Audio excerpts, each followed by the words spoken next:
My name is Ryan. My friend Kyle and I have taken our barroom conversations to the internet in the form of Michigan's most up-and-coming sports talk podcast. From baseball to Bigfoot, we cover it all. You're in for a treat because you have found the Turbo-vs-2ks show.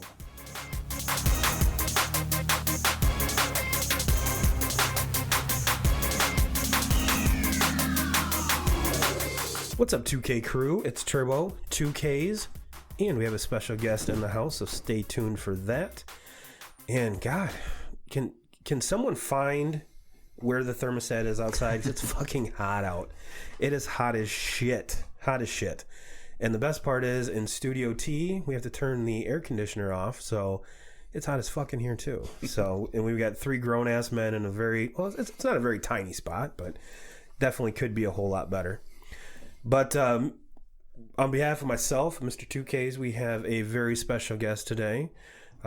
This gentleman has had I wouldn't say the privilege, but probably the pain in the ass of coaching me in basketball. So I've pretty much known him my entire adult life. And this gentleman has probably forgot more baseball than Kyle and I know. So, Mr. Denny Small, welcome to Studio T, my friend. Well, thank you for having me. It's a privilege.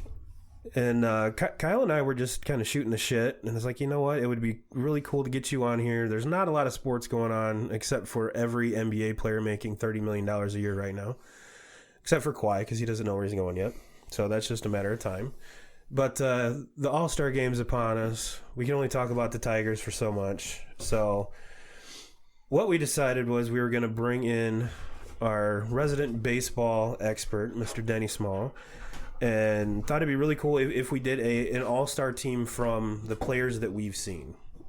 And I'm not talking about you had to see him live, because even I still have to remind myself that, you know, even though Kyle and I are very good friends, Kyle never saw Michael Jordan play live. He never saw Barry Sanders play live. So it's something to me where I just kind of I just maybe I'm spoiled with it. So that's why we wanted to bring Denny in to kind of get the a little bit different approach maybe. So what we did, the rules of the game is we picked and it was hard to pick, so we decided to do 2 per position, but 5 pitchers, and then 3 players we love watching today. So, Mr. 2Ks, where do you want to start on this?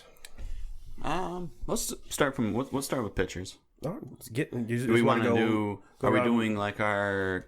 Am I going to rifle out all 5 of mine now, or just one at a time and go around the table, or how do you want to do this? Let's go all 5, and then we can kind of chat about it, and then we'll let Denny hop in with his 5. So I have. This is basically my. Well, hold on. Before we do that, let's kind of get a gauge here. What's the first baseball memory you remember? Ooh, like my greatest memory?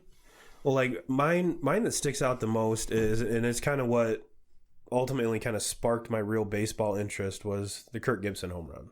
Mm. That to me, I mean, granted, there's probably other baseball that I watch, but that's the one that sticks out the most. So something like that. I mean, or kind of describe when you first started watching baseball. So, this is not necessarily when I first started watching it, but this is a memory that's probably my greatest baseball moment. I go back to 2006, the Tigers in the playoffs, and Maglio Ordonez hitting the walk-off against Oakland to send them to the World Series. They did not win that World Series, unfortunately, against the Cardinals, but just the atmosphere. I know some people that were at the ballpark that day. I, unfortunately, was not there. I was watching it on TV. But people that were there have told me they've never heard Comerica Park that loud as that moment there. And it was, I mean, you got to remember, just a couple years before that, Tigers were in the dumps. And I mean, it was just an embarrassment. They were going to, possibly break the record for fewest wins in a season. And then to have that moment where Ordonez, with the walk-off no-doubter that sends them into the World Series, that is probably my number one moment of all baseball. What about you, Denny? Well, I'm going to go back a little bit in time. I was probably 8 or 9 years old and went to a Tiger game. All the time when I was a Yankees fan. I loved Mickey Mantle. And back in them days, it was probably kind of hard not to be honest with you. But then I went to a Tiger game to see the Yankees play, and I watched Norm Cash and Willie Horton hit grand slams that day for the Tigers. And that's kind of when all of a sudden I went from a Yankee fan to a Tiger fan.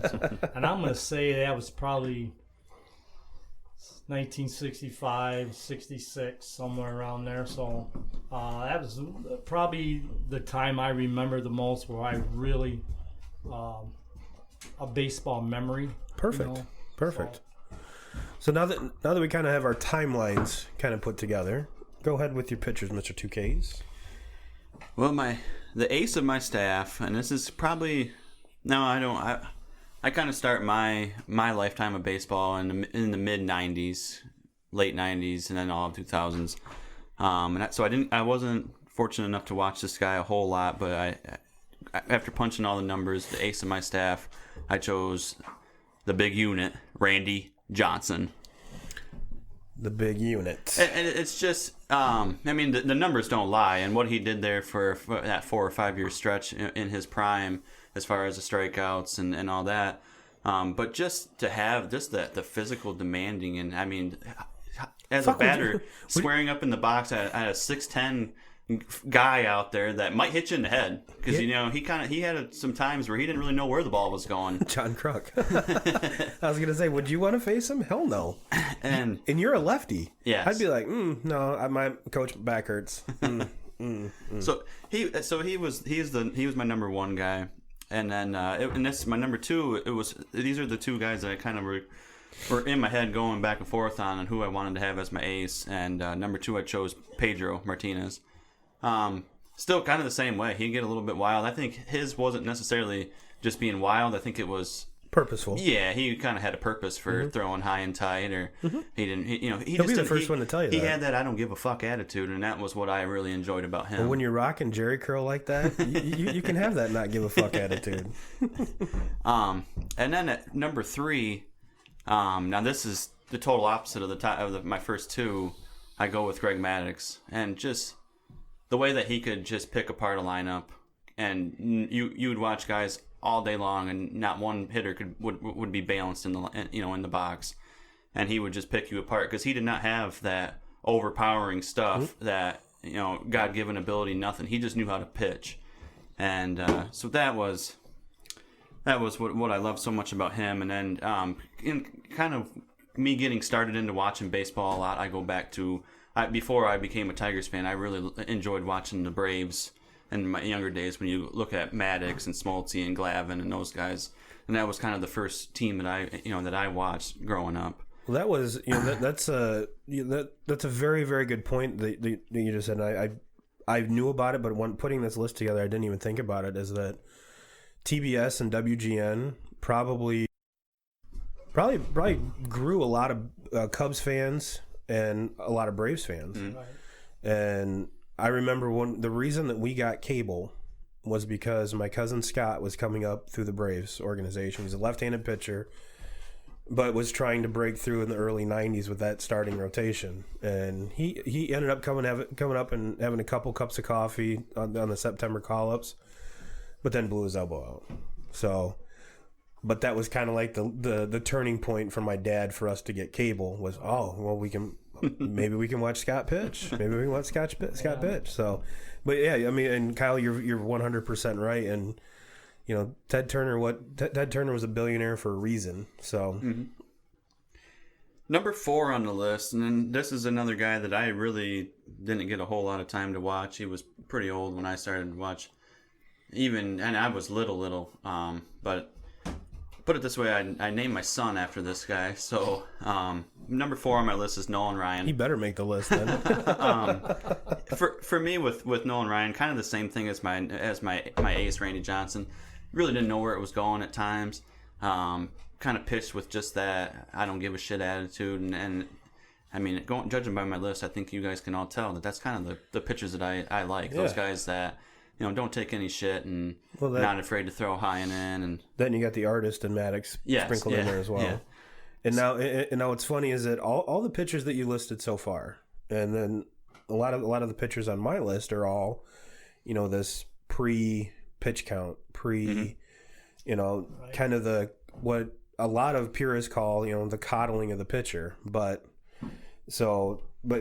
your Pedro, Randy Johnson, all through, you could tell they're putting every ounce of torque, energy, everything they could.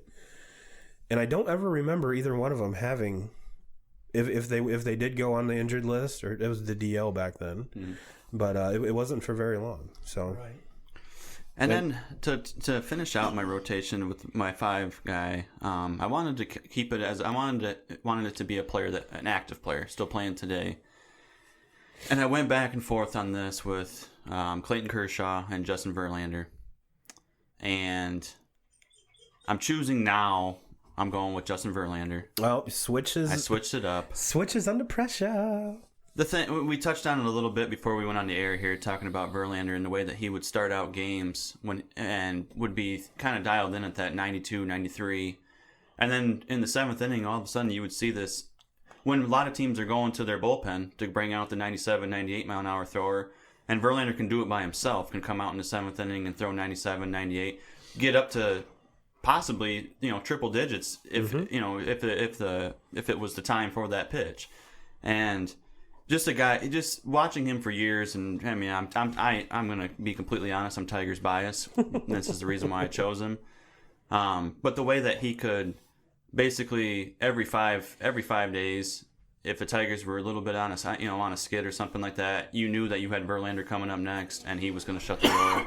And if your bullpen, needed a break, he was going to be, even when he didn't have his best stuff, he would still get you 7 innings out there. And was able to give the bullpen a break, and that was in my lifetime, especially in going through my high school days and into where I'm at now. Verlander's my favorite pitcher of all time for sure. So. And they were doing the MLB Network was doing kind of their mid-season awards, and there was a lot of guys that were given the Cy Young to Verlander right now. So. Well, Denny, who are your 5 pitchers, my friend? Okay, I'm going to go back a little bit in time. My number 1 pitcher is Bob Gibson from the Cardinals. And my dad would ultimately agree with you 100%. He was just a stud back in the day, and if you crowded the plate, he thought nothing of drilling you, and you didn't look at him, you didn't attack, you didn't go out to the mound, you just went to first base, and well, he was ultimately the reason they lowered the mound, correct? Right. Yes, he was a very good pitcher back in the day. So he's my number 1. My number 2 would probably be Don Drysdale for the Dodgers. Mm-hmm.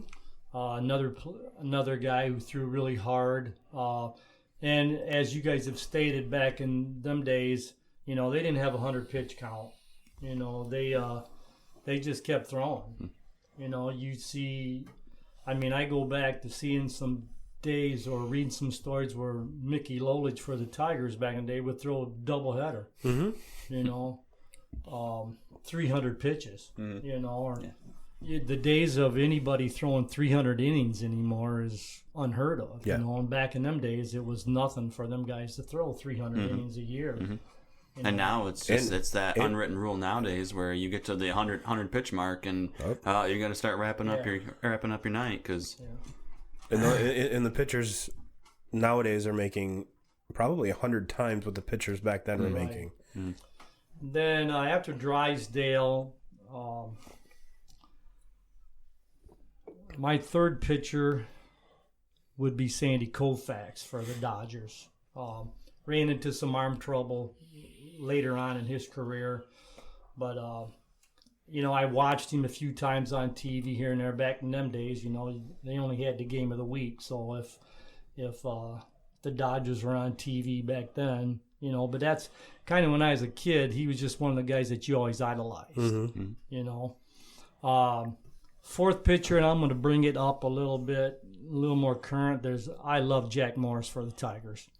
And not only when he was with the Tigers, but he pitched very well with Minnesota and Toronto also. I mean, he won 3 World Series with them. And he was just a gamer. He didn't like to come out of the game. And there's always stories where, Sparky Anderson would come out and get him, and he'd tell Sparky, turn around and go the other way. I'm not coming out. Well, look at that iconic game, him against John Smoltz. Right.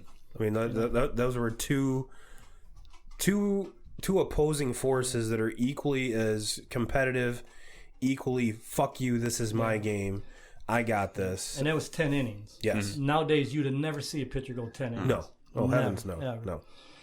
And then my fifth pitcher, I'm going to agree with Kyle on this one. I love Nolan Ryan. I mean, he was just, back in them days, nobody threw as hard as he did. And he was another one of them guys that wasn't afraid to pitch inside. And if he hit you, that's too bad. Mm-hmm. And I'm sure Robin Ventura can attest to Yeah. I was going to touch on that too, and that was one of the big reasons why I chose Nolan Ryan is because being young, I was young when I was able to watch him. But I will always remember, and I still to this day, I think probably once a year I YouTube him kicking the shit out of Robin Ventura. So that was like one of my growing moments where like, man, baseball is fucking cool. Yeah. Well, then there's a meme that always circulates. It's a picture of Nolan Ryan. He's got a bloody mouth and a bloody nose, blood all over his jersey, and he's winding up the pitch. And he goes, it's something to the tune of, is the pitcher crazy or is he like crazy efficient or something like that? Well, with him, good luck figuring it out. But I just being a Tiger fan back in the day as a kid, I always hated when they faced the California Angels because they always faced Nolan Ryan one game and Frank Tanana the next. And back in them days, Tanana was throwing 100-mile-an-hour, and you were guaranteed 2 Tiger losses right there. I mean, it just seemed like every time.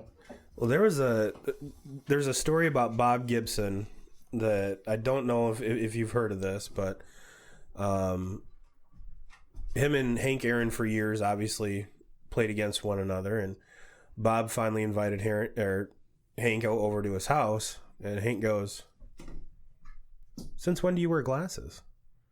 He goes, "I always do." He's like, "You're throwing 100 miles an hour without glasses on the mound." He's like, "I'm not getting in the box next time unless you have fucking glasses on." And which, do you blame him? No. But yeah, that's always a funny story with Bob Gibson. Did we get your 5, Denny? Yes. All right. Last but not least, and a lot of mine are actually similar to Kyle's. And when we were doing our kind of pre-show, a lot of ours are kind of similar, which I was kind of shocked. I kind of cheated and went back more into your generation. That's because we're pretty awesome. My thing was I couldn't. It's hard to pick active because a lot of the players in my generation are still active, so it's hard to pick active because they haven't finished their careers yet, and that was why. I have a couple players that are still playing today, but not very many on my list. I was gonna say I have very few looking around. I mean, we do have some differences, which I think are going to be actually really cool to get to. And it's going to sadden me to say this as a diehard Red Sox fan. I've got more Yankees on my list than Red Sox. So if you say I'm a homer, fuck you. But mine are kind of very similar to Kyle's, but maybe in a different order. I got to go Pedro first. His run, even starting with the Expos, going to Boston, and just how dominant he was in Boston was amazing to watch. And then that All Star game that he started, he struck out the first 6, struck out 5 out of 6, which ended up being Hall of Famers. Made him look silly. And then a guy close to my heart, because as a baseball player, I never threw very hard. But my ball, when I was a pitcher, it never went straight. It was always cutting. It was always sinking. How? I don't know. But it just did that. And so Greg Maddux is my number 2. And Kyle and I have talked kind of at wit's end that how did that team only win one World Series is beyond anybody. But the Braves are back now. So if you've hung on since the 90s and now the Braves are in a good spot.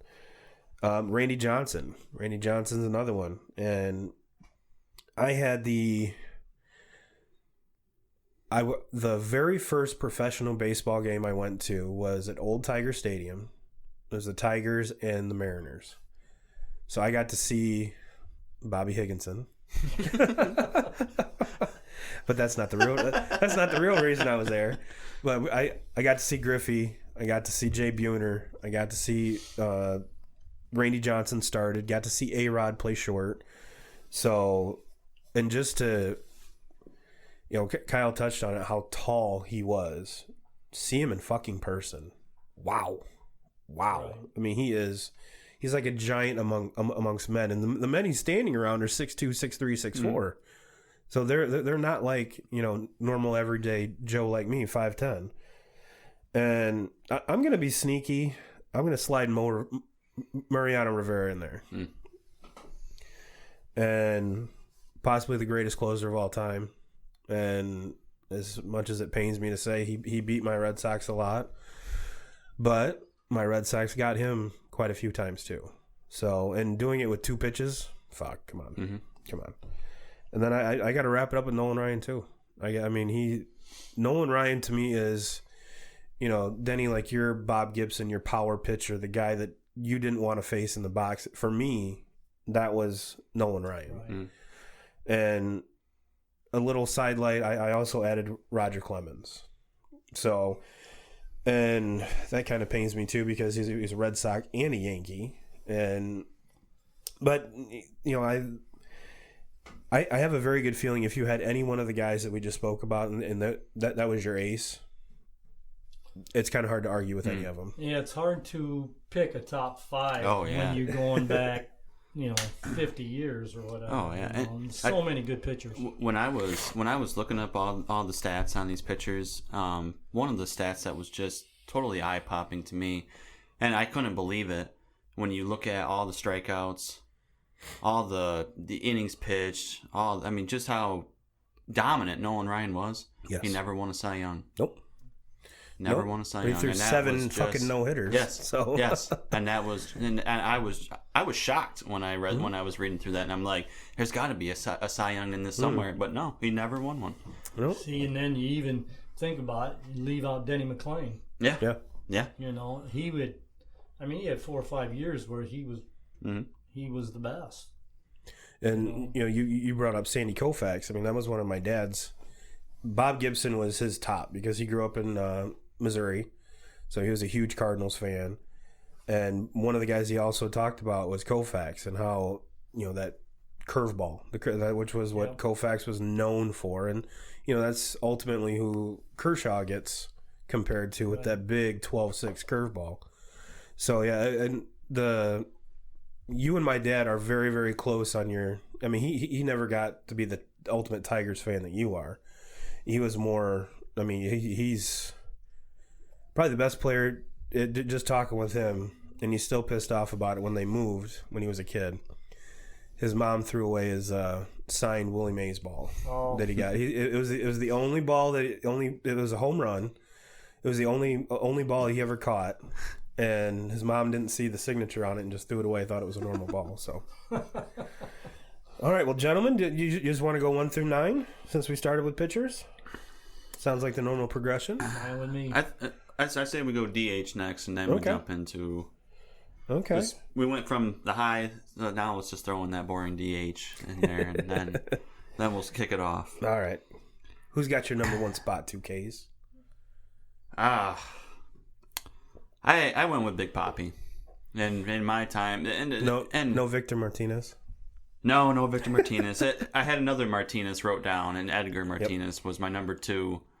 And if you look at the numbers, probably Edgar Martinez, numbers wise, has him beat. My thing with Big Papi was just the clutch hitting. Yeah, he was, and maybe in my lifetime, maybe the clutchest hitter that I've ever watched. And I go back to the Tigers in Boston in the playoffs, and Papi hitting the home run there, and I think Torrey Hunter going over the wall. Yes, and yes. But I think before he even went up to bat, I thought in the back of my head like he's gonna hit one out. I feel it. It's the perfect. Benoit's gonna leave one, and he's gonna friggin' hit it out. It's the perfect stage for Big Papi. Yes. And that was a guy who Minnesota got rid of. Yeah. Because he wasn't doing very well there, so they just traded him. Mm-hmm. I mean, you can kind of equate that to JD Martinez. Astro just kind gave of up. Right. Yeah. And it was the same way with Minnesota.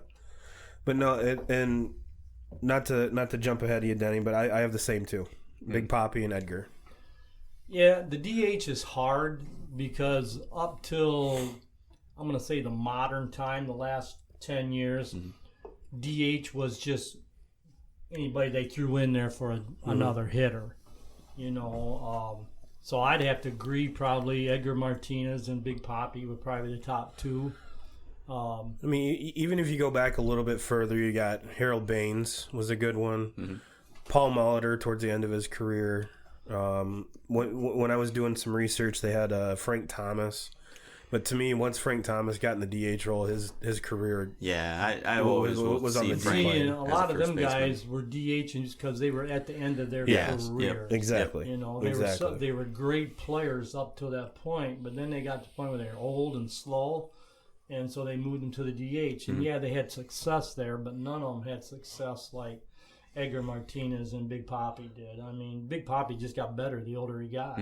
Well, he had probably arguably one of his best careers. It was the last year of his career. And Edgar Martinez was just a hitting machine. Yeah. I mean, Well, that's the DH of the Year award, the Right. Edgar Martinez award. So it's kind of hard not to go with that. Well, Denny, start us off with your catchers, my friend. oh boy, that's a tough one. I'm going to say my number one catcher would be Johnny Bench. I think you'd be hard pressed to argue that one. Yeah. I don't know if I can actually go a top five, but my next one, and then Kyle and I talked about this, probably Pudge Rodriguez was probably one of the better all-around catchers, all around. Trying to think, I didn't really write down five catchers, so I mean, you had Thurman Munson for the Yankees, Carlton Fisk for Boston. Yep. They're all very good catchers.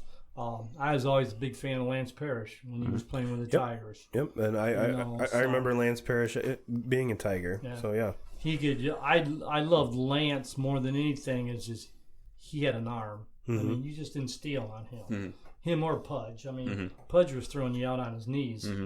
You know, but all around. You know, offensively, defensively, I have to say Johnny Bench and Pudge Rodriguez are two of the best. Well, ultimately, Denny, with that big red machine, you could probably put an all-star team together just from them. Yes. Mr. 2Ks, who do you got, my friend? I'm feel the same way. In my lifetime, I have to go Pudge. I mean, if I was going baseball number one catcher of all time, I'm with Denny on that. I'm saying Bench. But in my lifetime, Pudge. But I would feel bad if I didn't mention Yadier's name on here, just because now Pudge, you know, very, very two-way. You know, he could hit and he also could, you know, play behind the plate. To where Yadi's not quite the hitter that Pudge ever was. He does have a little bit of a clutch gene in him. Where He's streaky. Yes, Very where when you need a big hit, he always seems to come up with that. But just, I mean, I look at a lot of teams that the Cardinals won the World Series, and the Cardinals been there, you know, in the World Series game, and on paper probably those teams didn't belong there, and so that says a lot right there about Yadi himself as far as the pitch caller that he is and the way that he can run a staff, and he's never really had, you know, overpowering pitchers on his staff. He's had some guys that know how to pitch, you know, Wainwright obviously, but like. He knows how to operate a staff, and so I have mad respect for him. But when it comes down to it, I have Pudge number one just because of what he can do offensively and defensively both. Yeah, he's very defensively. I mean, he's tough defensively. Nothing gets by him. Yadi's one of those guys that if your son wants to be a catcher, watch him. Yep. Watch him. And I also agree with Pudge. I mean, it's hard. It's one of those where it's hard to argue against it. And you know, kind of going off, I agree with Yadi, but if you could combine these two players, I think you might have a pretty badass catcher with Jason Varitek and Mike Piazza. Piazza with the offense, Varitek with. I mean, Varitek caught more no-hitters than any other catcher in history. So for him to probably one of the best game callers. So if you could combine those two, I mean, sky's the limit with that. Well, that's another position where it's hard to pick a top 5. Oh yeah. Because there's so many good. But like all positions, there's so many good players. Mm-hmm. All right. Well, on to first base. And for me, this was kind of the easiest one for me. It was just who to put number 1, who to put number 2. And I think by the time number 2's done, he'll be better than number 1. I put Pujols and Miggy. And I know there's going to be a lot of folks like, oh, well, Turbo, he came up as a fucking third baseman. I think both of them did, actually. Yeah, they did. Yeah. Actually, So. I mean, Miggy started off as a shortstop, then had him over to third, then they had him out in left. Yeah. He's been everywhere. But when he first came out, was drafted, and he was as a shortstop. Yeah. So, but no, those are my top 2. Didn't even come close to putting Frank Thomas in there. Really, off the top of my head, I don't know who else I would even come close. What you got, 2Ks? I'm the same way. I have Pujols. You made the comment that you think Cabrera will catch him and pass him. I'm on the opposite of that. I don't think Cabrera will catch Pujols. And now, if you would have asked me this question 3 years ago, I would have said Miggy all day long. Mm-hmm. But just watching him night in, night out as a Tigers fan, and it pains me to say this, I just think that injuries are taking over sooner than I ever would have wished on him. And I mean, that's the thing with being a professional athlete. Sooner or later, injuries are going to catch up. Mm-hmm. But for him, in his mid-30s, I would have hoped that it wouldn't have hit him this soon. But I don't think he's ever going to come out of this to where he's going to catch or surpass Pujols. Fair enough. How about you, Denny? Well, see, and I think if you think about Pujols and Cabrera both, ages took effect on both of them. Mm-hmm. They're both still effective, mm-hmm. And still great players, but not to the extent where they were. But I'm going to go a little bit back, and more or less because I was a big fan of his when I was a kid. Willie McCovey from the San Francisco Giants. Big guy. I mean, he had to be 6'4", 6'5", 250. They always called him Mr. Stretch because he could stretch at first base, and hit with a lot of power. And back in them days, San Francisco had some really good teams with Bobby Bonds and Willie Mays and the Lou brothers. And, of course, a lot of people that probably listen to this don't even know who them people are. But I've always been a big fan of Willie McCovey. Back in the day, I did not like this guy, but I really respected him. Boog Powell for the Baltimore Orioles. Mm-hmm. Was just another big monster guy. Just seemed like he crushed the Tigers all the time. I loved Kent Herbeck for the Twins. I thought he was a very exceptional, good player. And then I agree with you with Pujols and Cabrera to round out the top 5. Like I said, neither one of them were first basemen their whole career, but now that's where they wound up, and they're still both 2 great hitters. Mm-hmm. I mean, they go up to the plate with a purpose. Mm-hmm. Arguably 2 of the best right-handed hitters of our generation. Mm-hmm. And like I think about Pujols, and Pujols is a few years older than Cabrera, so he kind of started to fall off, But you look back when Cabrera winning the Triple Crown and everything, that was kind of when Pujols started off started to kind of fall off a little bit because of injuries. And but still to this day, if it's a ninth inning situation and a close game and Pujols is walking into the box, if I'm playing against him or if I'm a fan of the team, against him, you gotta watch. He's a scary bat in the lineup. Yeah, he just has that. Well, they know how to hit. Yes, mm-hmm. Exactly. They know how to hit. All right, let's move along the diamond, 2Ks. Who do you got at second base? This was a tough one for him. There was a lot of, I don't know. There's a lot of mediocre players here. Right? So, well, what I came into it was your second base is kind of like that, not as offensively defined. Yes, yeah. They're not. I mean, hell, there's second basemen nowadays that are hitting 30, 40 bombs a year. 10 years ago, it wasn't like that. I mean, you had Placido Polanco was probably one of the better number 2 hitters because he could put it through. Put it through the right side if he needed to. I mean, he was an all-around good hitter. Hit behind the runner. Yeah. And, I mean, hell, he had that errorless game streak at like 250 or something crazy like that. So before I pick my top second baseman, I want to throw... this is something I wanted to throw to Denny, especially. I was going through the second basemen, and they were showing me which one, the ones that are in the Hall of Fame and the ones that are not in the Hall of Fame. And I'm looking at all these top numbers, and the first one that just popped out to me, and a few weeks ago when I went on my rant about what I think about the Baseball Hall of Fame. Yep. And but because the Hall of Fame is the way that it is, and why there's all these, I call it the Hall of Fame of really good players, but not Skip Hall Bayless. of Famer. Yes, Skip Bayless, Hall, very good. So when I was reading through it and looking at the numbers and some of the players that are in, and you might want to call me Tiger bias on this, or if you do, fuck you. But why is Lou Whitaker not in the Hall of Fame? I agree. I mean, it just agree. When you look at the other second basemen in the game, why is he not in it? Yeah.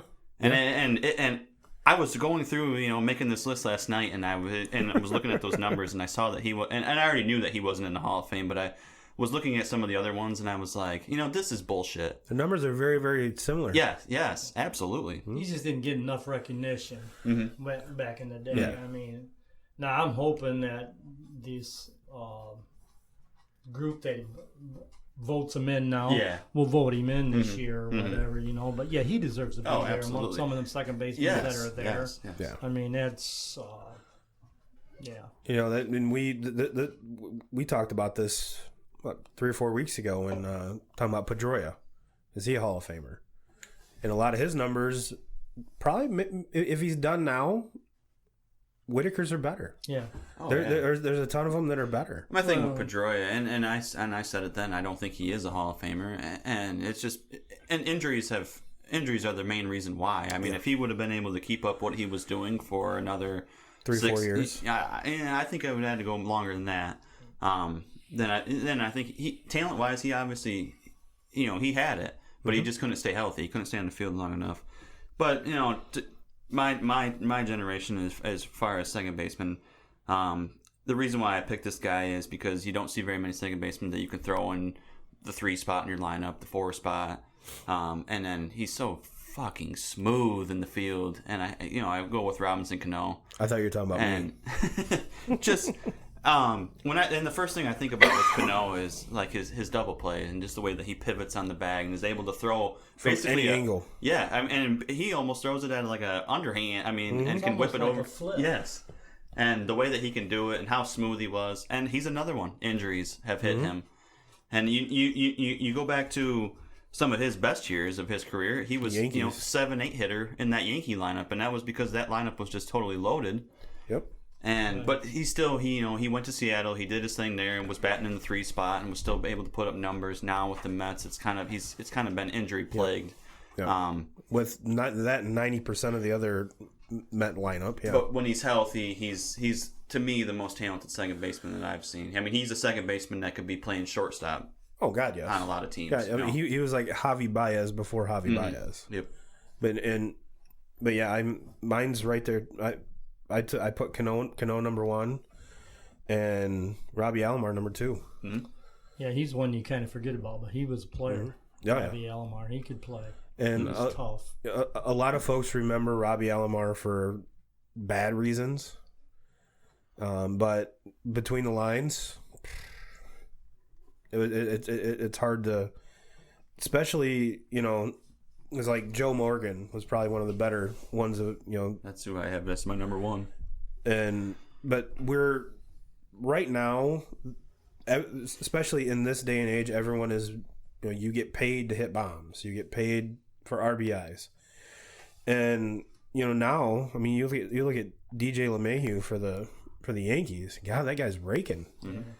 And 10 years ago, if you had a second baseman that was raking like that, I mean, that's up there with Cano in the same position in New York. See, and he's a guy who's playing second base one day, third base the next day. Yep. The thing I love about with what LeMahieu was doing is he was one of those guys that when he hit the market, I was kind of, as a Tigers fan, saying, come on, let's go get him. Especially he's from Detroit. Yes. Yeah. And but a lot of the critics out there were saying, well, he's been a Coors Field guy his whole career. Can he hit anywhere else? And I mean, yes, New York is hitter friendly, but he's not hitting short porch home runs. He's a 300 plus hitter. Right.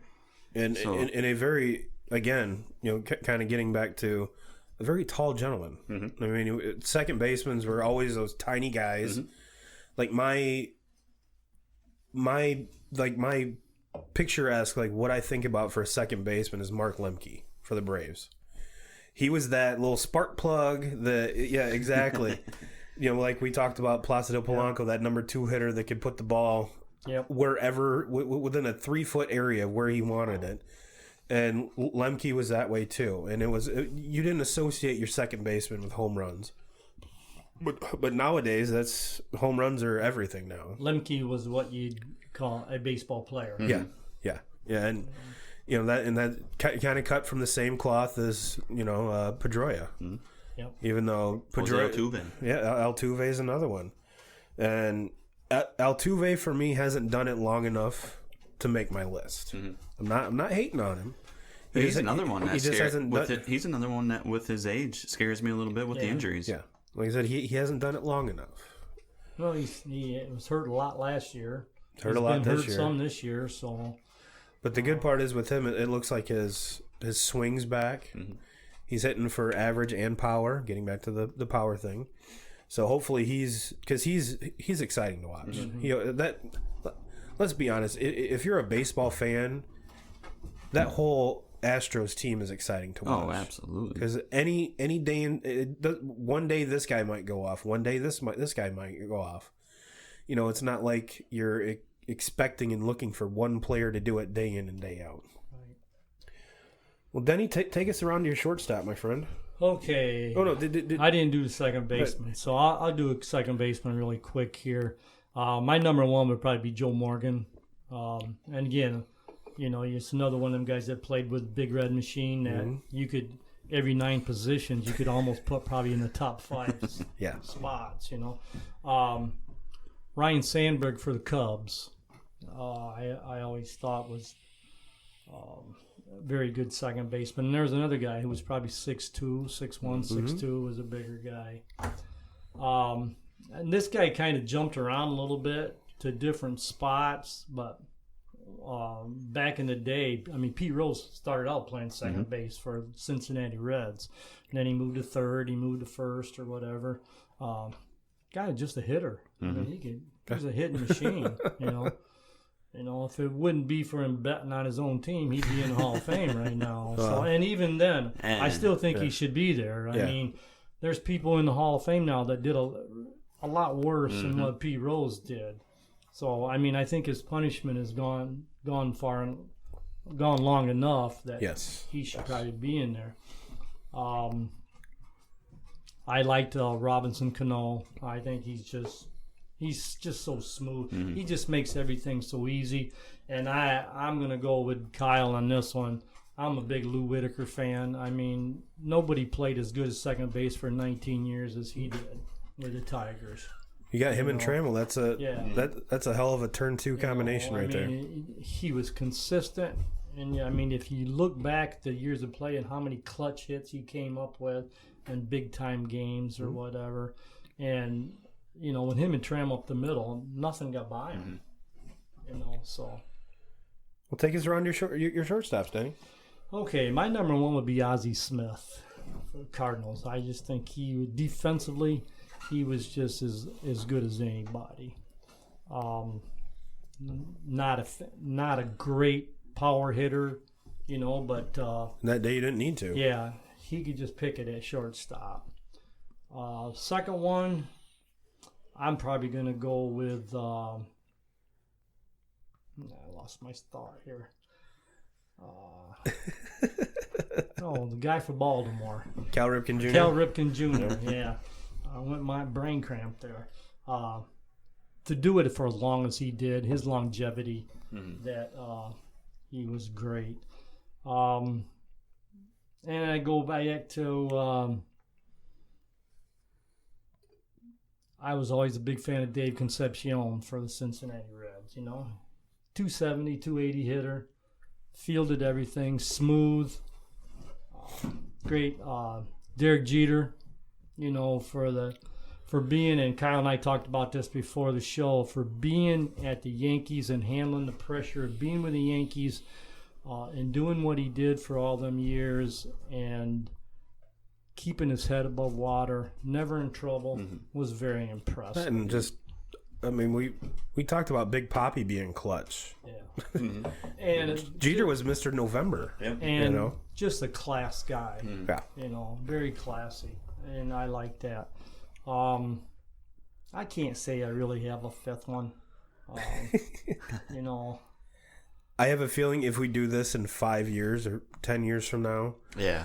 Right. we're gonna have 10 of, or we're gonna have the ones that we have now, plus an extra 5 or 6, because the shortstop position right now is loaded, loaded with great, both offensive and defensive shortstops. So the shortstop is, and I'll kind of take over where Denny left off, and Cal Ripken Jr. is my number one because he was the first one that kind of broke everyone said you couldn't be 6'3" and play shortstop. He said, no, fuck you, I'm going to do it for a million games in a row. Watch me. And what always intrigued me about Cal was he'd walk in the box the first inning, have one batting stance. Walk in the box his next at bat. Hands were up where they were down, or his elbow was up, or he was always tinkering with his swing, but still got it done. And kind of if Cal wouldn't have broke, there was a lot of folks that said that, the athleticism of the position would have opened up regardless. But if Cal wouldn't have been the first one to kind of open the floodgates for these tall shortstops, we might be looking at outfielders, to be honest with you. And I'm pretty sure all the shortstops nowadays could play left and center just as easy, because you kind of have to have an arm, and they'd probably have better arms than a lot of left fielders, to be honest with you. And it pains me to say, because I got to put Jeet second. It's one of those, I got to put my fandom aside and just be like, you know what the man did between the lines, you can't argue with. You cannot argue. And then he, like you said, he was the face of New York for over a decade. And where a lot of, especially, you take prime example, how he handled it and how A-Rod handled it. Two very different ways. And that's, you'll see that number 2 in Monument Park, I'm sure. It's only a matter of time. Now, Jeets, pick your shit up and let's stop selling all of the Marlins for cheap as shit. But yeah, that's a whole other one. What you got, 2Ks? I got Jeter number 1. I graduated in 2010. So growing up, it was a fight all the time for who was going to wear number 2. And when I got into high school, it was the same way. Everybody, if you were the every team you played against, their shortstop wore number 2. I played shortstop, I wore number 2. Why did we wear number 2? Derek Jeter. And like Denny said, he played in probably the hardest. If you're a Yankee, the pressure alone of being a Yankee, then being the captain, and yes, and he did it, and yeah, you have the nickname the captain, and he did it for years, and he was never in trouble. There was nothing ever, and there was no drama around him other than a little bit of the A-Rod bullshit, but that was more on A-Rod. But it was he's just when I think of Derek Jeter, he's a pro. Yep, I was just gonna say professional. He's a pro. Everything about him is pro, and I modeled my game when I was playing around Derek Jeter, and I wanted to be Jeet. That was what I wanted to be growing up. So fucking Jeet. It was, for me, this one was an easy one. He's probably my all-time favorite player. Being that we played the same position, and I modeled everything I did around Jeet. So that was an easy one for me. I'm with you, Cal Ripken, number 2. I look and just for how long he did it. I look at the consecutive game streak. That's an unbelievable record that nobody will ever touch the surface of that record. And to play it at shortstop. Yeah. It's hard to stay healthy playing there. So I mean those are the top 2. Ozzie Smith is another one. Just the flash, same thing. I could throw Omar Vizquel in there. Yep. Just the flash about them and how smooth they were defensively. Weren't quite the hitters, that Jeter was as far as being able to, Don't forget, Jeter had over 3,000 hits. Right. And his 3,000th hit was a home run, mind you.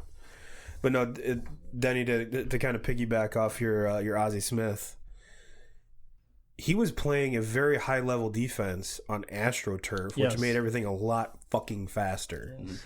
So it's not like the turf these days where it's a little bit cushy or that that was real. That was real, and I couldn't only imagine a baseball coming off a bat at 80, 90 miles an hour, 100 miles an hour. And you're trying to dig it off AstroTurf? Right. Get the fuck out of here with that. Scene one, I think that we kind of all forgot about too, and I just thought about it after I got done. Was Alan Trammell? Mm-hmm. Just Mr. Steady. Yeah. Never screwed up. Well, I think that's one of the reasons. I think you nailed it right on the head. Is that he was Mr. Steady. He was. It's kind of like the umpires. If they're calling a good game, you never know their you never know their name. So and he kind of falls in the same boat as Whitaker. I mean, Trammell didn't get voted in until the election committee or whatever retired players decided that this guy needs to be in because he wasn't flamboyant. Him and Whitaker are both the same way. They just came out every day and played the game the way it was supposed to be played. Absolutely. And what I loved about Trammell's Hall of Fame, in his induction speech, he made sure to let everybody know that, Sweet Lou deserves to be there too. Yep. Right next to him. Well, Absolutely. You don't play 19 years together and on the same team and shouldn't be there. So. All right. Well, actually, third base was kind of tough. Third base was kind of tough. I was juggling between a lot of guys, and Mike Schmidt came up, and ultimately I went with Chipper Jones. And one of the reasons why I put him in there is probably my generation, probably one of the best switch hitters that played. And then second's Adrian Beltre. He's, again, kind of going back to that steady Eddie type. Right. Good selection. 3,000 hits, had a cannon for an arm. So good defensively. Good defensively. Yeah, and just don't rub his head. Yeah. Just don't rub his head. But, I mean, there were so many that were right on the cusp that I remember watching. And I was like, you know what? I want to take him, but I can't. I can't. So those are the two that I went with, and I think Chipper is a Hall of Famer. Beltre will be. Oh, absolutely. Yeah. So, and ultimately, if I had either one at the hot corner, and it's my team, I'm cool with that. Who you got, 2Ks? I got Beltre number 1. I mean, just and hitting. Him and Chipper hitting wise, I think you can maybe just throw it as a wash. They were both great hitters, but defensively for me, just Beltre was a Gold Glove machine and down there at third, and like you said, he had a cannon of an arm, accurate. Yes, and he was just steady Eddie his entire career. And he was a large man that moved very well for a large man. And like you touched on, don't touch his head, but like maybe not. Maybe not a player that growing up that I ever watched that was more fun to watch than him. If anybody out there that's listening right now that has time to YouTube YouTube videos of him and Elvis Andrus and all the joking around that those two did throughout, I mean, I've spent nights laughing my ass off watching those two and the stuff that they would do to each other. Well, even him and Cabrera. Yes. Yeah. Oh, yeah. I mean, but he just had a way of, and I mean, he was serious on the field and it was business and it was time to get stuff done. But he had a way of being a leader and being able to loosen up a clubhouse and have fun with it. And yeah, don't touch his head. Don't touch his head. Well, you see how many times some of them videos where there'll be like a pop up to a certain player, and that other person will get right next to him, like they're gonna catch it, and then look at each other and smile. And so I have Beltre there at number 1. I have Chipper Jones right there behind him. It's hard not to for me to leave Chipper off because he is one of my all-time favorites. Mine too. And then with my third guy that I want to mention, and he's an active player now, and he's got a lot more to go in his career, and I think he could surpass both of these guys and maybe be one of the greatest of all time. And not just hitting, but defensively, he is the best defensive third baseman I've ever watched, and that's Nolan Arenado, and what he can do. And it kind of goes off the radar because he plays in Colorado, and it's not a very high market, and not a lot of people watch him play. He just got paid, so what he can do. Yeah, I mean, he got paid and well deserving. Yes. But what he can do defensively, and then hit you 40 bombs and drive in 100 every year for you. And I get it. He plays at Coors Field, and that's probably the most hitter-friendly park there is. But the guy can flat out play defense, and he is, I mean, one of the most exciting players to watch today. And I couldn't go through this without mentioning his name, because I think in the end of this, he could be, if he can stay away from injuries, he could be the best third baseman of all time. Another one's Manny Machado if he played third. Mm-hmm. He's right up there as first of all, how did you get to that ball? And second of all, how did you throw it and get the guy out at first? It's like, all right, well, if I'm facing either one of them, I'm not pulling it because ultimately they're going to get it. Well, Denny, who do you got?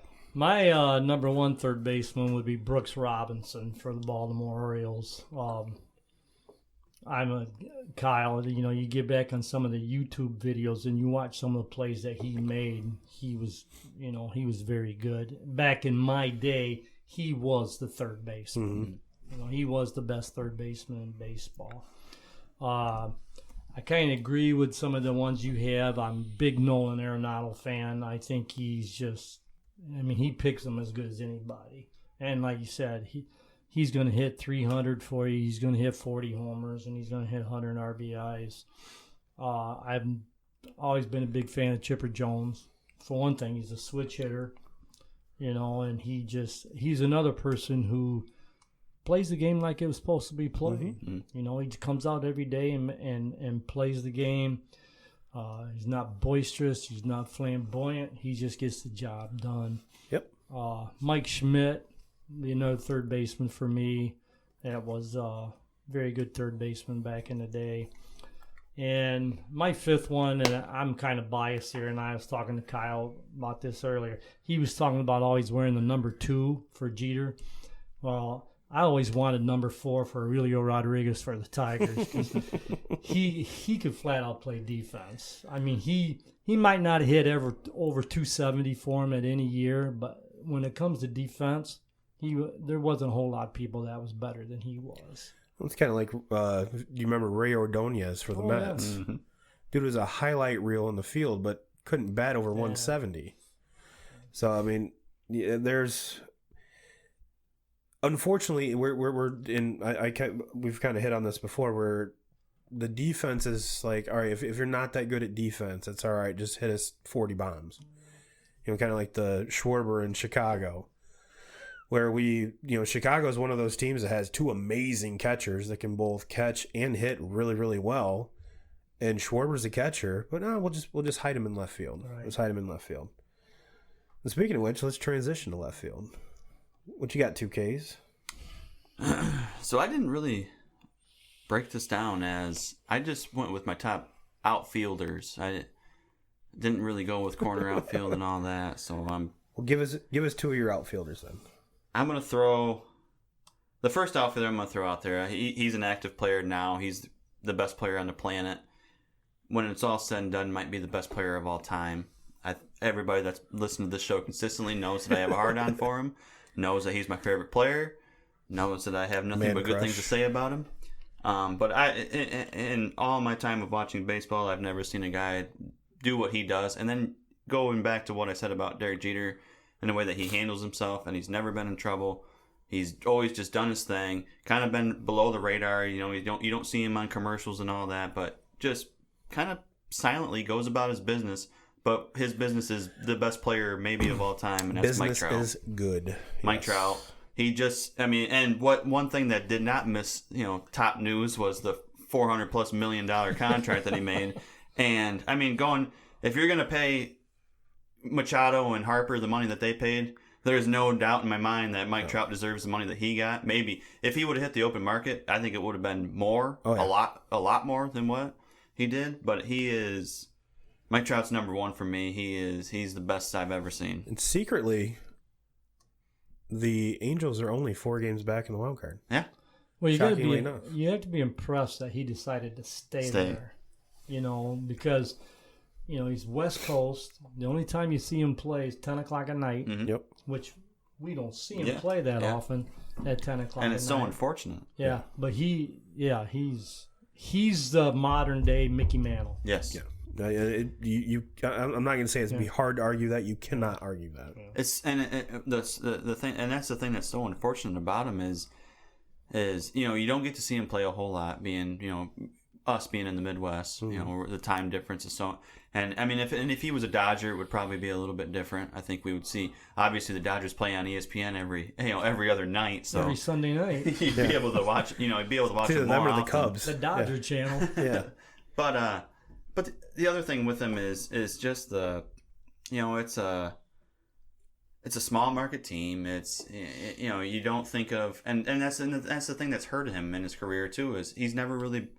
The only knock that you have on him is there's no postseason there.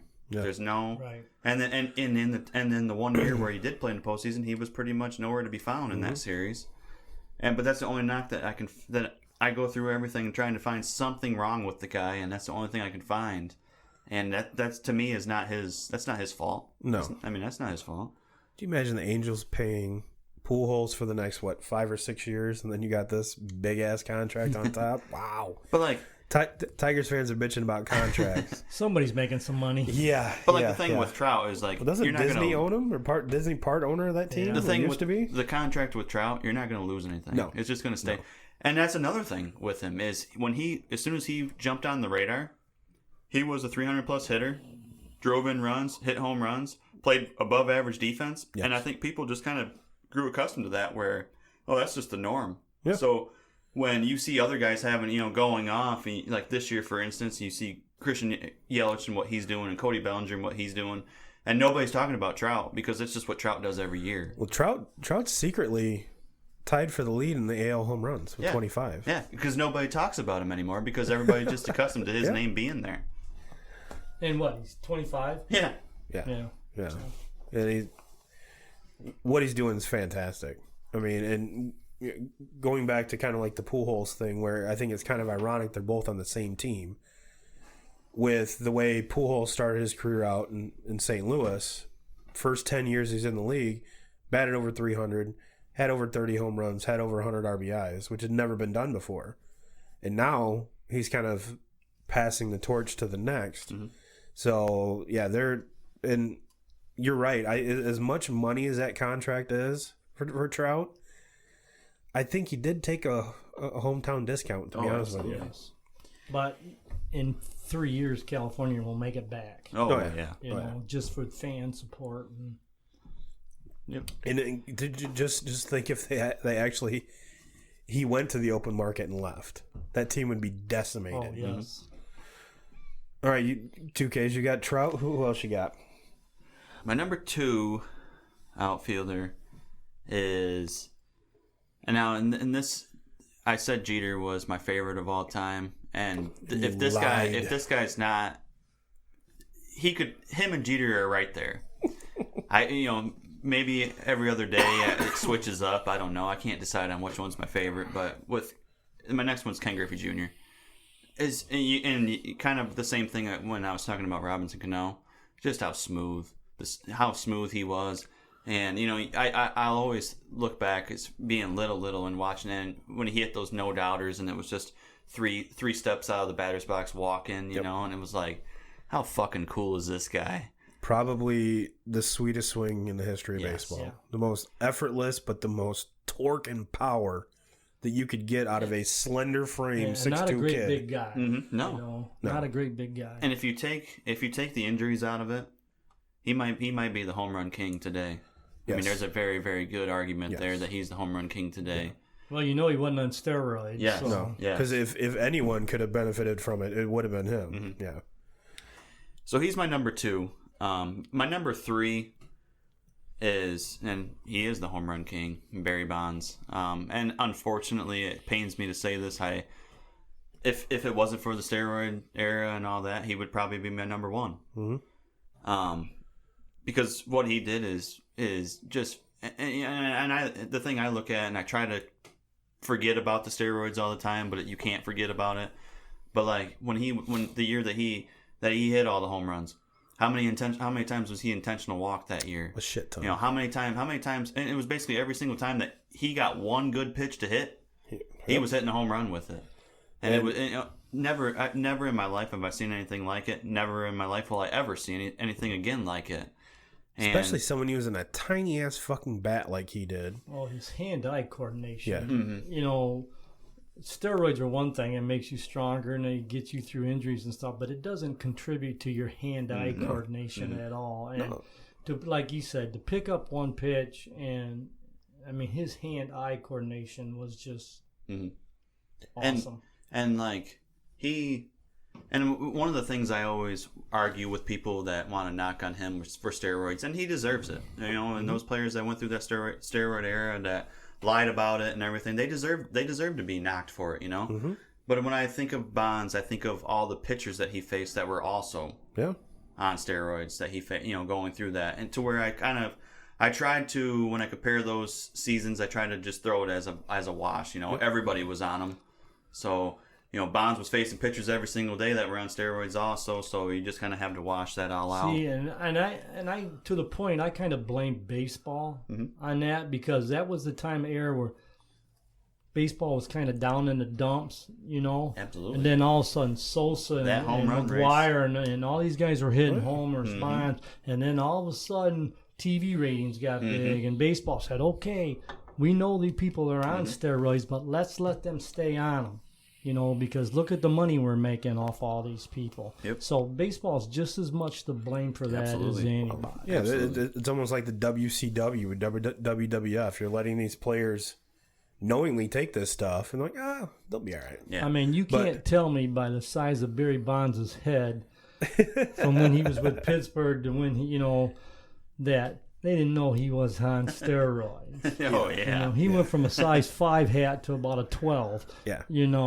So, and then, Clemens was on it. I mean, all these guys are on it. McGuire was on it. Sosa was on it. But yet they're hitting 50, 60, 70 homers. Yep. And all of a sudden now baseball's number 1 again. Oh, yeah. And and all of a sudden everybody's making big money off these guys doing that. So they're just as much to blame for all that than anybody. And the thing with Bonds too, I mean, steroids are not, and being a left-handed hitter and playing in that ballpark, that's not a left-hander friendly ballpark to hit home runs in. And he was putting balls in the bay every night, and so he was just, you get the wind blowing in all kinds of directions. Yes, and I have him 3 on my list. But you take away the steroid era, and if none of that would have went down, probably he doesn't put up the numbers that he does, but just God-given ability and the talent that he had. He was a 5-tool player. He could have very easily changed to my number 1, And my last guy that I want to mention is, and this was hard to keep me, I had my top 3, and I kept on going back on this guy, Ricky Henderson. Yep. Just what he could, the stolen base records, and not just, you look at the record season that he had where he broke the record that'll never be touched. No. But the consistency and how he did it for years and years and years. And if you look at the stolen base leaders for that entire time that he was playing, he was at the top of the list every single year. Yeah. Yeah. And so it was hard for me to keep him out of the top. I went with, kind of the 3 bangers that could hit home runs and drive in runs, to where Henderson was more of the, he was the catalyst. He's the one that got everything started. He's the one that could turn a single into a double and then a triple. Greatest leadoff hitter of all time. Mm-hmm.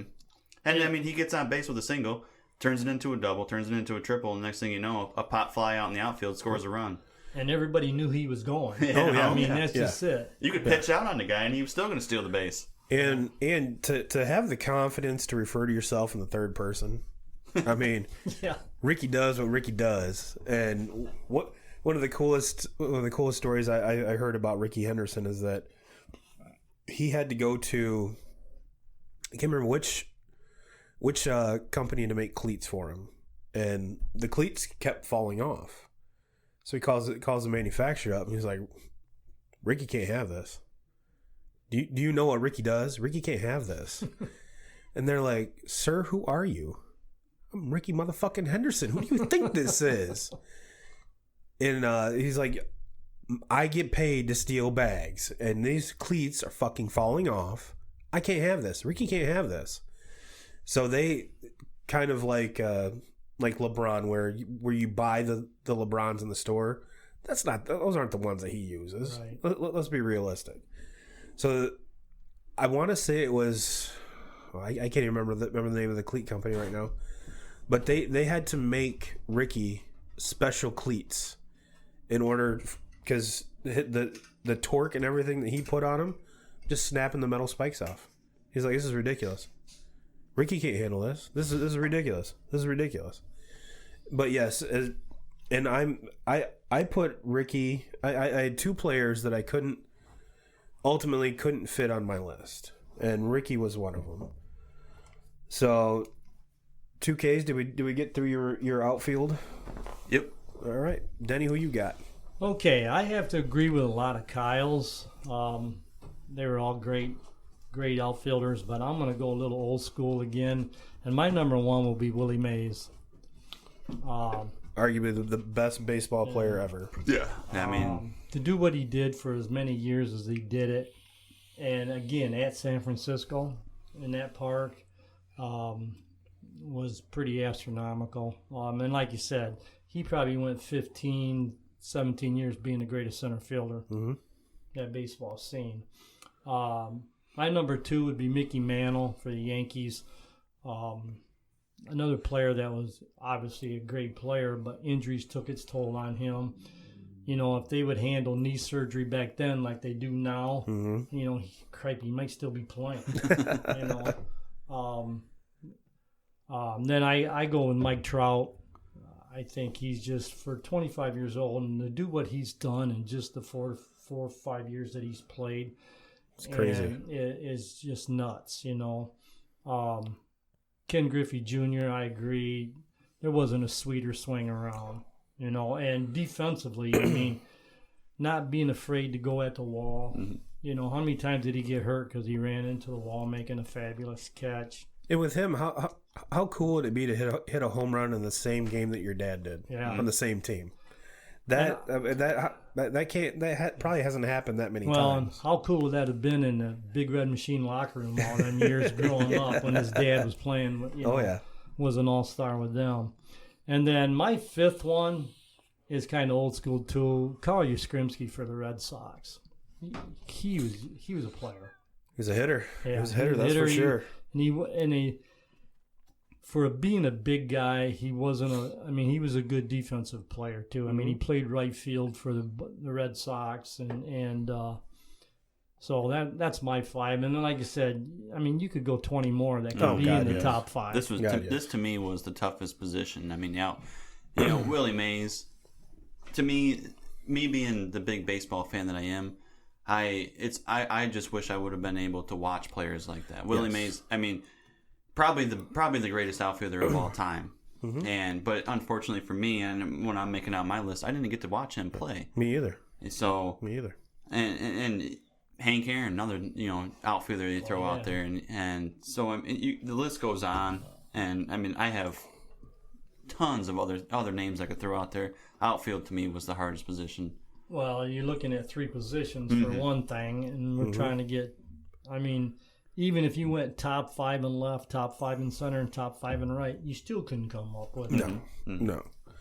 Well, to me, center field was the easiest. I mean, Griffey and Trout. Griffey is and will always be my favorite player. I remember being roommates with Luke Sweet, who was the biggest Barry Bonds fan ever. Him and I arguing back and forth, who's better, Bonds or Griffey, Bonds and Griffey, Bonds and Griffey. And for, you know, we mentioned that Altuve and some of these other players haven't done enough yet. Trout's done enough for me. Mm-hmm. Trout's done enough for me. I also went Bonds, but I kind of went a little different. I had a Tony Gwynn, probably one of the purest hitters of I mean, he was Mr. Hit, you know. Good selection. I forgot about him. And kind of one that I think kind of snuck under the radar for you boys was Ichiro. Yeah. Yeah. Again, all he did was hit, had a cannon for an arm in right field, and ultimately, probably as far as the Japanese players go, probably the one that had the most success. Mm-hmm. We look a lot of we talked about this last week with Ohtani, and there's been this big hype about a lot of these Japanese players that really don't pan out. With Ichiro, I mean, if you add his Japanese hit total and American hit total, he blows Pete Rose out of the water. Mm-hmm. Right. So, and defensively, his longevity, I mean, to me, which when I was doing my research, I found it kind of odd that they had Tony Gwynn as one of the best right fielders and one of the best left fielders. And I was trying to remember which one he played, and I was like, I think he played both, to be honest with you. So, but I couldn't leave Tony Gwynn off the list. And again, Ricky Henderson was one of those guys I couldn't leave off. Because Ricky's one of those guys, if you're making a list like this, he's got to be on the list. You know, whether he wasn't spectacular defensively, but he was that guy to start a game, would dig in, take a 9 or 10 pitch at bat, and take a walk. Mm-hmm. Next thing you know, he's on third. And the other one, just for the offensive reasons, is Manny Ramirez. Defensively, he was fucking horrible. He actually cut a throw from Johnny from center field trying to get it in. So defensively, no. He would smack high fives with the fans though. Yes, while yes, the play was active. And, I mean, so and that alone, that takes some skill. And use the bathroom in the Green Monster, yeah. But offensively, probably we talked about Miggy and Pujols. Manny's probably the number 3 right-handed hitter. Mm-hmm. And Manny was my number 1 right-handed hitter before, Miggy and Pujols started doing their thing. So it was one of those where I couldn't leave him off, but I couldn't put him on. So he like the Turbo 2 honorable mentions. Honorable mentions. Well, then you look at you leave out Reggie Jackson, mm-hmm. Al Kaline. Mm-hmm. Yeah. I mean, there were some very good outfielders back in the days. Absolutely. And even now, I mean, just modern era, it's hard to pick. Yeah. Yeah. I mean, especially the outfield, because especially like the way they do the All Star voting, you're not voting for a right, a center, and a left. You're just voting for outfielders. Right. And thank God they took away the home field advantage for whoever won this stupid game. So now if they just take away the fan vote, then we'll be on to something. But it's the fans' game, Kyle. Come on. I don't give a shit. It deserves to be the game with the best players. Right, I agree. Yeah. Not the players that are coming from. Even though I went through this year's All Stars selections and stuff, and I mean there was some people that were left out, but I really think that they did a pretty decent job of getting the best players, the best top 2 players. Yeah. This year they did probably the best job they've done in years. Yeah. Well, they redid the voting or how to vote this year, and I'll be the first to admit I didn't really follow it. So I didn't either, but you might agree with me on this one. I thought maybe one of the biggest snubs as far as starting shortstop, I thought was Xander Bogaerts. Mm-hmm. got snubbed maybe the most of anybody as far as starting the All-Star game. And not to take anything away from what Polanco's doing. No. But then I see Bogart got selected because of an injury Yep. now. So Yeah. But, Well, boys, speaking of this year's All-Star game, and I'm sure probably all three of these guys that each one of us selected happen to be All-Stars. So the three guys you love to watch, the most electric to watch. Denny, who do you got? my three guys. First, I'd have to say Mike Trout. I mean, I don't watch him a lot on TV, but when he's on, I watch MLB Network quite a bit, Yes. or flipping channels back and forth, and I do like. He's just what he does is, speed wise, defensively, offensively.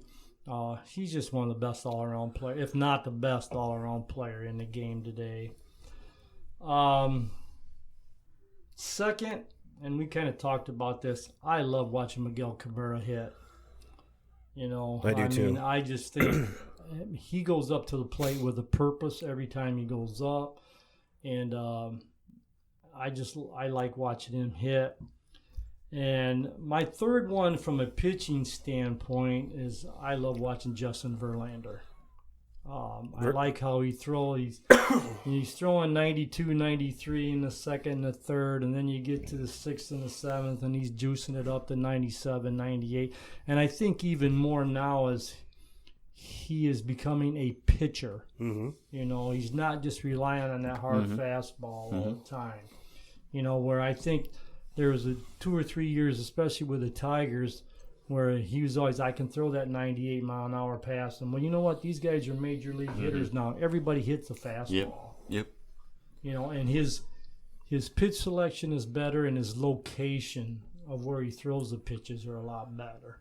So I like watching him pitch. So that would be my three players. I think with Verlander, I think it was probably the year before he won the Cy Young and MVP. There was a switch that flipped that said, I don't need to strike everybody out. I just need to get people out. Because if you remember back before that, he was, getting back to the pitch count, he'd be at 80, 90 pitches in the fourth innings. He's trying to strike everybody out. And he has the stuff to strike everybody out. Oh, yeah. Well, But you don't need to. You see a lot of times in the sixth inning, he's at 105, 106, because everybody's going 3 and 2, 3 and 2. How many times did you see teams just foul pitches off? Oh yeah. Well, I touched on it last week with talking about Verlander. I thought it was a big deal for him just to get out of the Central. Yeah. Get away from seen him for years. facing Cleveland so many times and Minnesota because it seemed like every time you watched him pitch against Cleveland, he was at the 80 mark, 80 pitches in the fifth inning. Yep. But so to get him out to the West and let him face a bunch of teams that haven't seen him a whole lot, it was kind of a resurge for his career. Yeah. Oh yeah. And and he not a pitcher of his caliber. You don't really need that resurge, but for him to get it came at the right time to where, I thought it was a big deal for him. So I'm sure that ring helped too. no, Yeah. And being married to Kate. Yeah. When you got it, man. All right. Well, mine are. I didn't go pitchers here, and this was the category I took Mike Trout out of, because to me, Mike Trout's must see TV anytime he's on. But probably the most electric, the guy I love watching play the most is Javi Baez. Whether it's shortstop, second base, in the box, doesn't matter.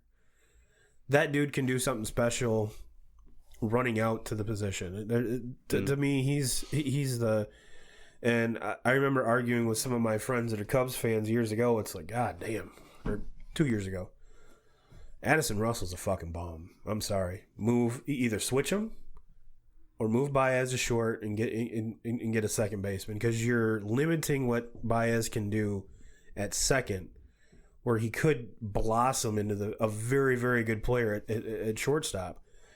And now it's since Russell had that suspension, we've seen that happen, and now, and ultimately it's not Russell's range, it's his arm. Javi Baez has a cannon. Russell not so much. But Russell is playing a very, very good second base. So, all you Cubs fans that argue with me, fuck you, I was right. And my second one now is Cody Bellinger. The way that kid's redid his swing and hitting 350 and just hit his 30th bomb last night. 30 bombs before the All Star break, and he's only second because Christian Yelich is going off, hitting 31. And ultimately, I think it comes down to what we talked about at the first part of the season is that the Dodgers hired JD Martinez as personal hitting coach, and he's unlocked a lot of these guys on the Dodgers, which you see in the standings. The Dodgers are amazing right now. They're hitting on all cylinders, and God, thank God Rich Hill's hurt because I hate watching Rich Hill pitch. But lastly, I did have to go a homer pick and pick Mookie Betts. Mookie's a special player. He's that 5-tool player that isn't. He's second tier to Mike Trout, in my opinion. Both of them can steal bags. Both of them play amazing defense. Both of them have amazing arms. Hit for average. Hit for power. And Mookie's a little bit earlier in the process than what Trout is, but ultimately I think they're both going to be amazing outfielders by the time they're done. Who you got, 2Ks? I'll get it out there right off the bat. Mike Trout, number one. I'm not even going to talk about him because I can't say anything more about him. Well, then it's kind of hard. So it's kind of hard to hide your erection right now. I'm going to pick my three that I have after him. Number two, I have Christian Yelich, National League MVP last year, making a case to do it again. If it wasn't for what Bellinger's doing right now, Yelich should be running away with it again. Well, he honestly, when he signs an extension with Milwaukee, he should send half of that to Jeets. Thanks for the trade, bro. Yeah. Thanks for getting me out of this shithole. Because I never hit over 10 or 15 home runs a season, and now I did that in a month. Yeah, so but thanks. With what he's doing there in Milwaukee, it's hard to argue. Yeah, I want to watch him. I want to watch him every. He's got a nice swing. Yes. He's got a nice smooth swing, just like Bellinger. Mm-hmm. They're both hitting for average, which you go back even a couple years. Take Todd Frazier for instance. Todd Frazier's a real good one because he'll bat you 210, 215. At the end of the year, he'll have 40 bombs. Mm-hmm. Yeah. Give me the guy that's hitting 25, 30 home runs, but bats me 330. Yep. All day. Are you kidding me? Yep. No. Yep. Yeah. After Yelich, I have Arenado. I touched on him earlier, and said that he has a chance to be maybe one of the best third basemen of all time.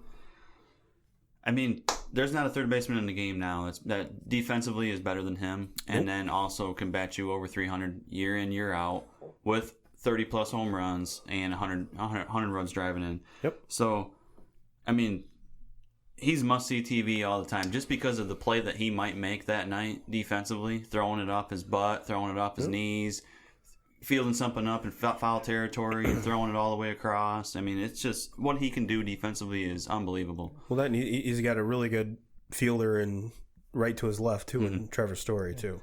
See, and this is hard to pick your favorite players to watch because I don't know about you guys, but I can sit and watch baseball all day long. Me too.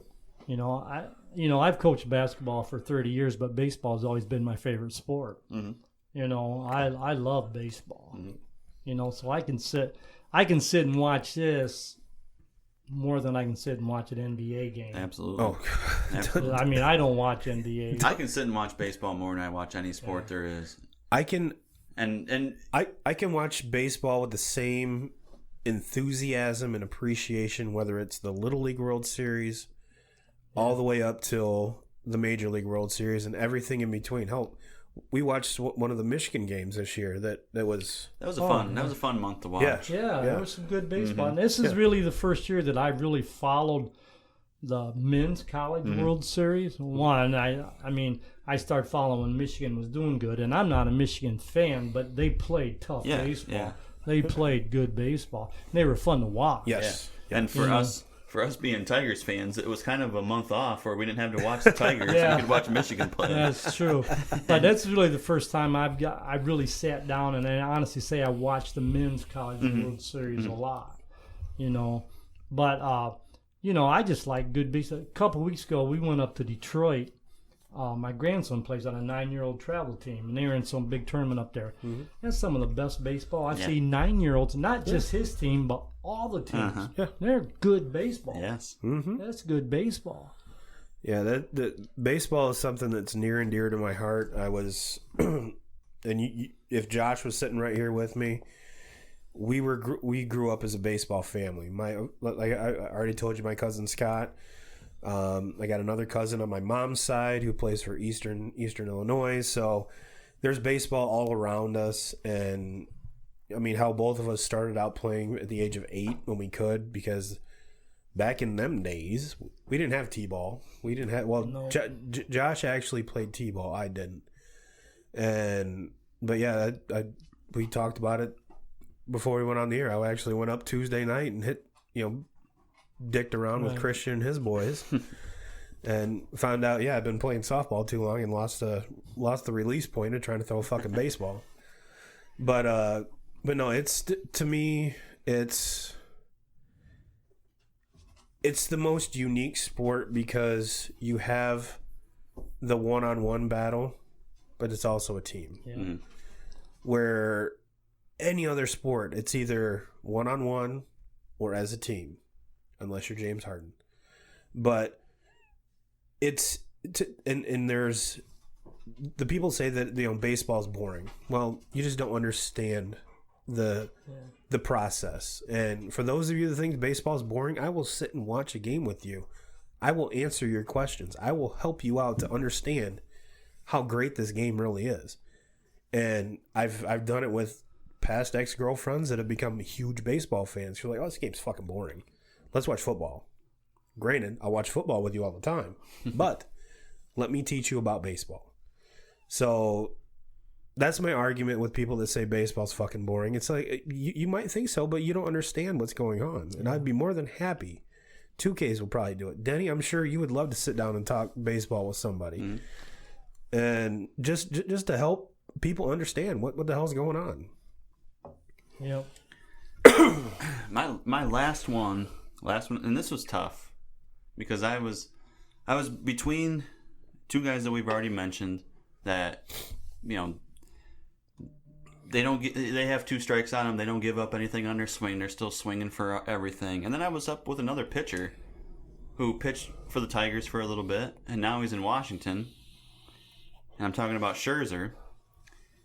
And the thing with Scherzer is just he has that that it factor where it was like him pitching on a Wednesday afternoon is like the most intense fucking thing it's ever. like the World Series. So I love watching him pitch. I couldn't get him into my top 5 as far as most exciting players because I only get to watch him every 5 days. Yeah. But I love watching him pitch. And, I mean, this is going back to the Tigers days. I loved watching him pitch, maybe even a little bit more in Verlander. Well, the dude gets hit in the fucking face with a bunt. He's out there pitching with a broken nose black and eye. 2 black eyes and still strikes out 10 players. He's got that bulldog mentality. Yes. And, like, him facing off against Miggy the other night ago when he was like, I mean, it was like he was getting ready to jump and go on a bull ride or something. Like, it was just, I mean... And Miggy's laughing and smiling, and Scherzer's like, "Fuck you, man! I'm striking your ass out." So he's fun to watch. But at rounds, I mean, Mike Trout obviously my number 1. I said Arenado, I said Yelich. Rounding out that my top 4, I'll say 4 because I couldn't pick 3. And this was between Bellinger and Baez. Both of them, like I said, they're not willing to give up. They're not willing to go to a 2-strike approach. They're gonna swing for it. And that's what I love about him. But with Baez, all the flash. Yeah. I have to pick Baez. And, he might change the game because of a great tag. Yep. And that's the talent that he has. I mean, he tagged guys out in the World Baseball Classic without even looking. That's one of the best videos ever. He's got quick hands. Yes, and he reminds me of Cano. Yeah. Just how smooth he is and everything he does. He just looks. Could you imagine those two as a double play combo? Fuck. God damn. Yeah. God, that would be literally poetry in motion right there. Well, boys, did we leave any stone unturned? I got one question for you guys. Fire off. What two pitchers will you want to see face each other in the All Star game this year? Two pitchers? Against the National League versus American League. Give me... I'll give you my two. All right. Okay. I'd love to see Verlander square off against Scherzer. That's right. To be honest with you, that's right where I was going. Starting pitchers. Yeah. Start the All-Star game, them two going against each other. Yeah, those are my first two to come. Uh-huh. Yeah. That would be That awesome. would be sweet. It would be awesome, but at the same time, for Tigers fans, it'd be like, Fuck. hey, we could still have those guys. Let's see. We had Scherzer, we had Verlander, we had Porcello, we had Honorable Sanchez, who would be a great number 5 starter right now. You know. We're probably still paying him. Yeah. Probably. Well, I mean, at least with those two guys, they're not Red Sox. So David Probably Price. the saddest thing, last week we were probably paying Hannibal to shove it up our ass that night. Yeah, but no, there's Dave Dombrowski, even before he got there, sent a lot of players our way. So, which I'm not complaining. I mean, granted, JD came to via other ways, but yeah. Well, Denny, thanks for coming, my friend. Well, thank you for having me. Absolutely. It was fun. We'll have to do this more often. It's I'm sure 2Ks will agree with me. We can always sit here and shoot the shit about baseball till the day is long. Oh yeah. But 2Ks, anything else, my friend? No, I thought it was a great show. All right, well, 2K crew, we hope you enjoyed it. This is something a little bit different than we're trying, and I actually had a lot of fun. Absolutely. Denny, It was fun. Very enjoyable. thanks for stopping in. And regardless if it's 9 billion degrees in here. But in 2K crew, I do apologize. I'm a little under the weather. I'm the only moron that gets sick the first part of July. But we power through it. We rub some dirt on it. That's what we do here. That's what we at the do 2K as crew. athletes. Yeah, that's what we do. And I hope everyone made it through the fourth with 10 digits. The same. Well, let's put it this way: you entered the fourth with the same amount of digits as you exited. So still a weekend ahead of us, though. So be safe. Be safe out there, people. Be safe out there. Stay hydrated. We are recording this on Friday, so we can enjoy the fun and the sun. And hopefully, it's not a million fucking degrees the rest of the weekend, but I have a feeling it is. So 2K crew, we love you guys. Check out both of the golf outings that are in the group, the Modder outing and the Fairway Frolic Challenge. Get a hold of both contacts that are listed to enter that. We're actually doing the 2K group, our foursome. So for the Modder outing, so come on out. We'll be probably doing some video, doing some audio there. Come out, give us a shout out. We may or may not have a few beverages in us. No, the Modder, it's always a good time, though. I mean, it's very, very laid back. I mean, you misspelled drunk. Yes, Good. yes. But I mean, that's what we're out there for. We're out there to have fun, celebrate it, make some money for the. Yes. I want to say it's American Heart Association this year. Yes. And Denny, I'm sure you're going to be out there. I will actually be in Flint to a family reunion that weekend. But Fairway Frolic is the same thing, and it's going to Marcellus Athletic Boosters, so it's a big deal. Especially for all you Marcellus folks out there listening to us. I mean, this is a big deal. The Athletic Boosters do everything for the sports programs as far as uniforms. Can't say enough about it. And it's one of their biggest. It's their biggest fundraiser. So. Well, I've got two coaches sitting in front of me, so they can tell you exactly where the money goes and exactly what's going on with that. So, gentlemen, I appreciate it, and let's get the hell out of here. How about that? Sounds good. All right. Well, Jim Rome, we're coming for you, my friend.